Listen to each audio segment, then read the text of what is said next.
A few people clapped and nodded. "It takes courage to embrace change," Wilfredo continued, "and I think you all have that. You really do." I felt like he was stealing Abuelo's words. Courage wasn't something that Wilfredo had. My family had courage. Then I noticed Vanessa standing just outside of the festival, as Wilfredo had ordered, flyers limp in her hands. Allie stood by her. She dropped her head onto Vanessa's shoulder and wrapped her arm around her. It was like an admission of defeat. It was a "we did our best" kind of gesture.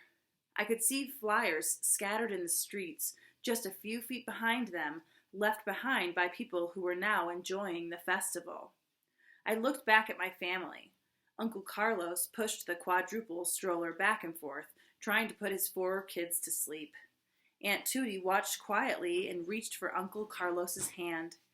He took it in the way a younger brother takes the hand of his older sister when he wants things to be okay.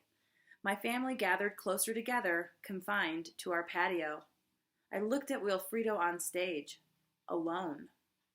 "This ridiculous family-friendly community," he had said. Where was Wilfredo's family? All that success, and I never heard him talk about anyone who he cared about. Not one person. That was when it all clicked into place for me. All the towns where Wilfredo had developed land were tight-knit communities, just like Canal Grove. I looked at the crowd again. Annabelle and George held hands while they listened to Wilfredo. They had known each other since middle school, the same Palm Middle that I went to. They were getting married where Annabelle's parents had gotten married years before. Ms. Patterson and Ms. Minerva had worked at the same school for over 30 years. Dulce started 2 Scoops a year after La Cocina opened. Enrique was a prodigy at Palm High, left to attend a top art school in Paris, and returned to his hometown to open a gallery. Bicycle Bill, well, nobody really knew where Bicycle Bill came from, but he had lived in the neighborhood for as long as anybody could remember. "It's time to usher in a new era," Wilfredo yelled, "where money will flow from the buildings that rise." Something suddenly came over me. I grabbed the sign Carmen had held earlier and marched toward the stage. I lifted the sign over my head and walked through the crowd, showing them all what they failed to see for themselves. Family is community. Community is family. This community is about family. Canal Grove has always been about family, and now you want this guy who knows nothing about us to come in here and mess with our family? "Hey," Wilfredo yelled, "you're not supposed to have that on festival grounds." Wilfredo's security reached out for me, but before they could grab me, I swung the sign like a weapon and sprang back. "Get him out of here," Wilfredo yelled. He ordered more security to come after me, but I swung my poster around like a sword to ward them off. Before I could do anything, I felt my sign ripped out of my hands from above. The security guards stopped, and when I looked up, I saw Wilfredo had plucked my sign from his post on the stage. His face had turned so red he looked like a crab that had been boiled so long its claws were about to crack. He was disgusted by the sign. "Community is family. I'll show you what family is." Wilfredo snapped the sign in half with his knee and tossed the broken bits into the crowd. A few people ducked and scattered out of the way. "Family is a flawed system.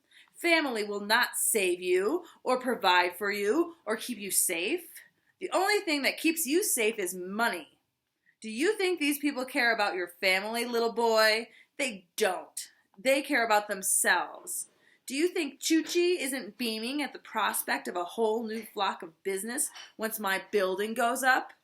Do you think the commissioner isn't jumping for joy, knowing by the time elections come around, he will have presided over the biggest economic growth this town has ever seen?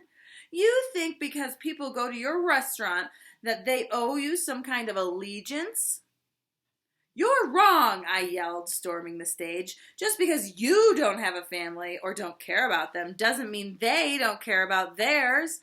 I pointed to everyone in the crowd. You be quiet about my family, little boy. Why don't you ever talk about your family? What are you hiding? I yelled at the top of my lungs while Wilfredo gritted his teeth and tried to smile at the crowd. Family is a competition where the strongest gets the inheritance. That is how success is taught. Wilfredo sneered, then drew in close.